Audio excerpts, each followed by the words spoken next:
Welcome into another edition of Trudel's Weekly Take, presented by Health Alliance with head coach Jean-Guy Trudel. I'm Andrew Mossbrooks. We're coming off a historic week for so many different reasons.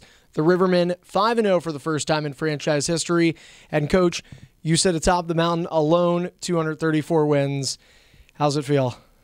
It feels like every other Wednesday. We just back to work. We know we have a long road trip ahead of us. We're leaving tonight, and we have a great opponent in Macon. We can see this weekend, if it wasn't for a goaltending that played fantastic, they gave us a run for our money here at home. So, and we know they haven't scored a goal, so we expect a lot of big things out of them. So for us, the weekend was great. I told you guys as an old man, it kind of felt good for one night, to be recognized a little bit, but I try to stay in the background. Now I'm back in the background, just doing my job, trying to cut video and getting the team ready for Macon. I think it's funny because all of us upstairs, whether it was the broadcast side or our front office, they all said, though, in those dying minutes on Saturday, everybody was starting to get more nervous. Everybody was starting to get worried. We're up 2-0 before record scores that empty netter.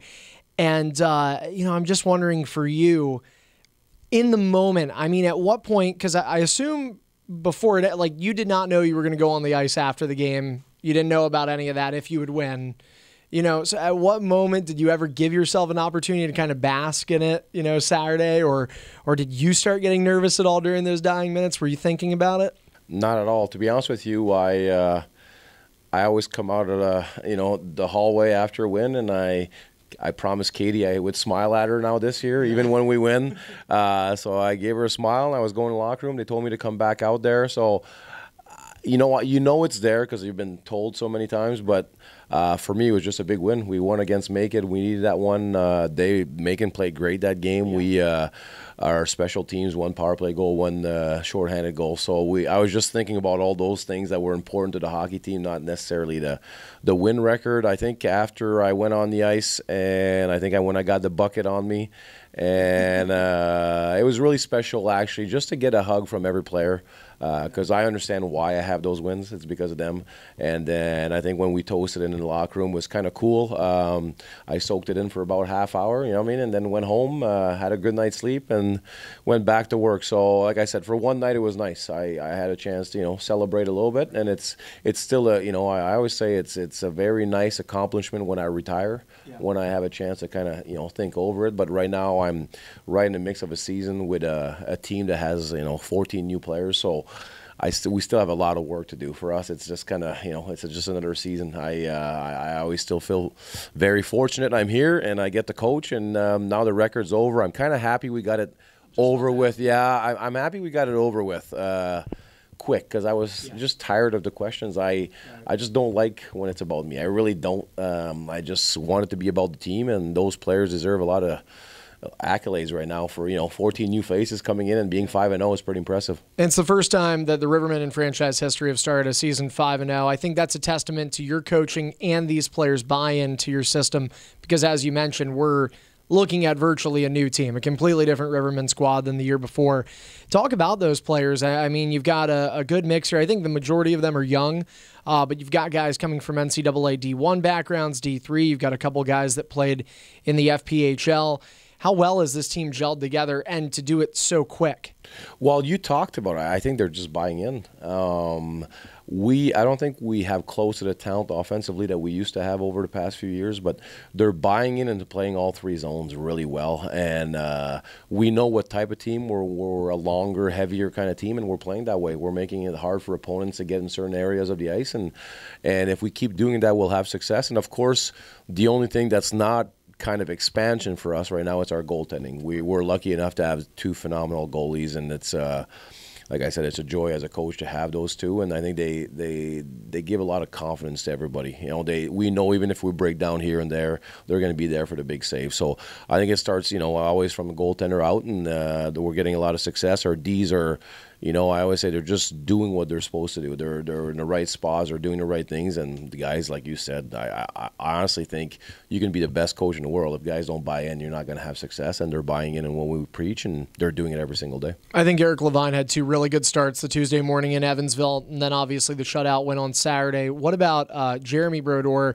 First game we saw him, I think he played well. I talked to him a little after the game, even after the shutout, when he said, I think I played all right. I didn't think I played great.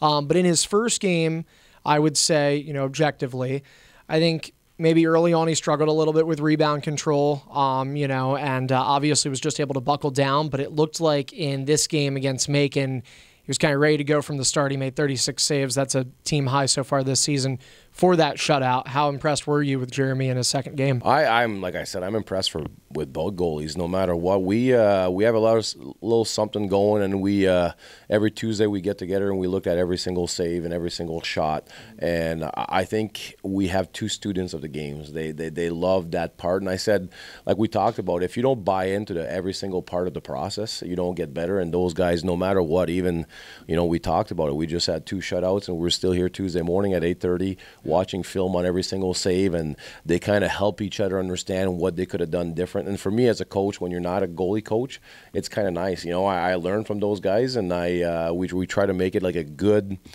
just a good process for them to keep getting better. No matter how much success they have, they're hungry. And I think athletes that are at that way, they're always going to have, they're going to have breakdowns here and there, but they're always going to have very, very good careers just because they're just every single saves, they really look at it and they want to get better at everything. So it's impressive. Those two goalies right now are really impressive. How important is it? I know you said you're not really a goalie coach, but in the same sense you are. You have to coach this entire team by yourself.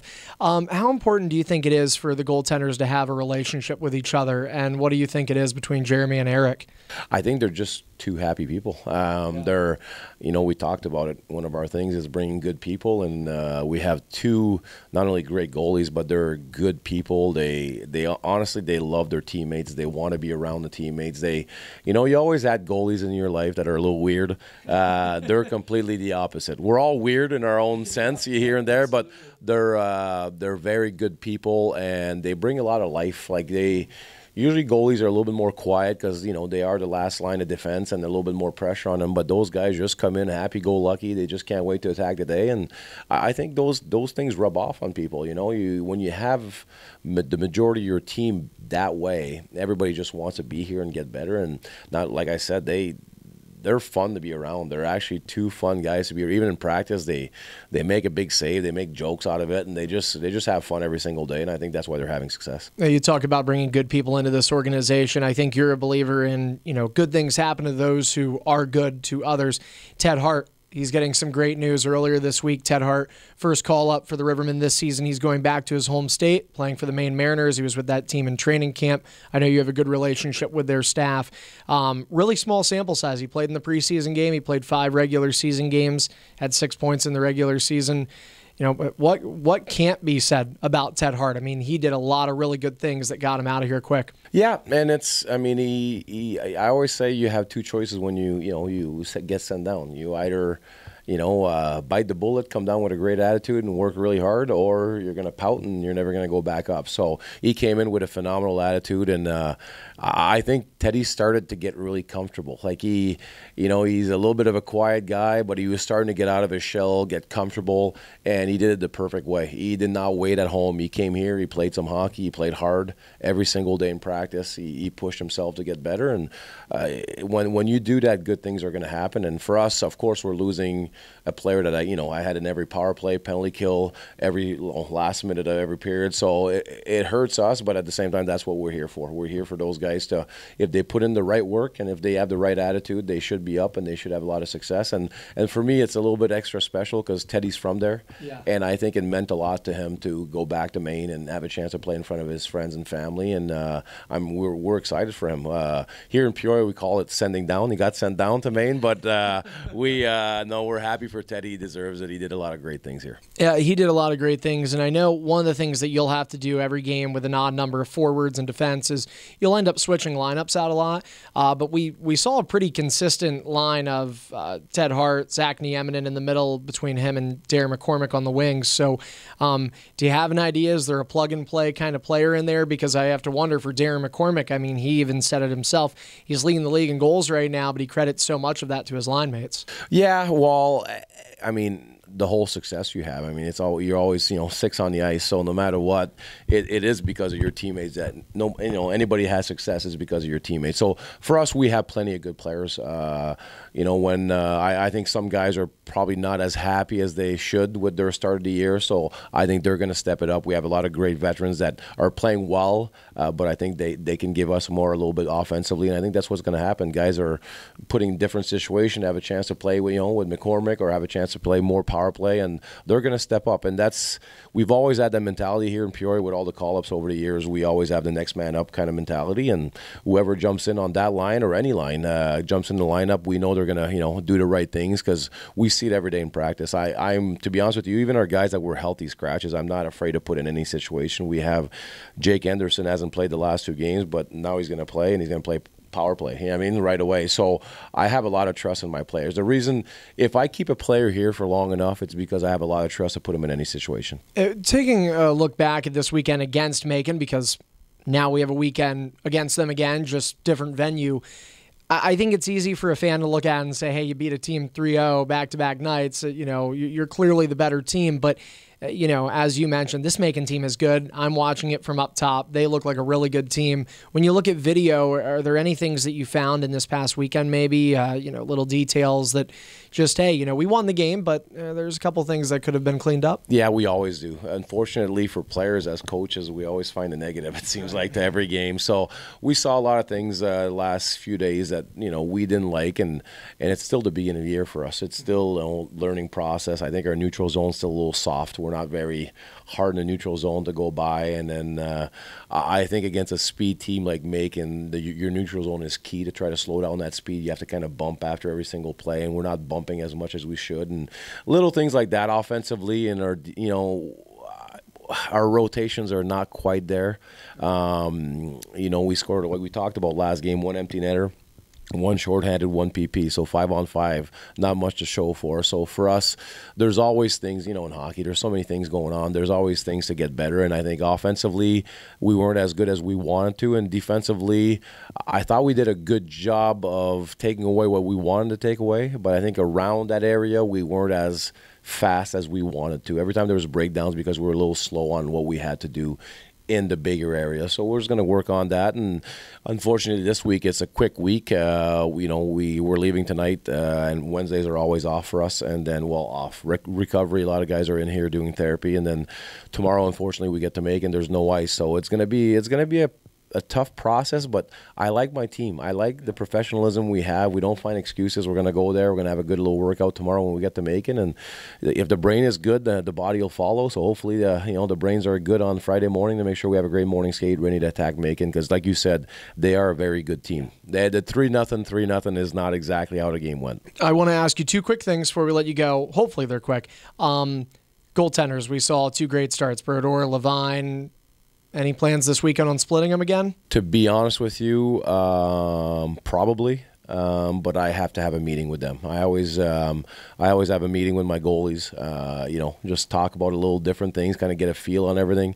I got a little feel yesterday, but again, as a coach, you just try to find out little details here and there, what can work better. So we'll talk to both Jeremy and Eric and see what the best situation can be for this weekend. All right, and then last one, Garrett sent a pass. He's a waiver claim for you guys, coming off a little bit of games at Huntsville. He's a rookie. He's got some great lineage. His father was a first-round draft pick by the Chicago Blackhawks. What can you tell us about your newest player?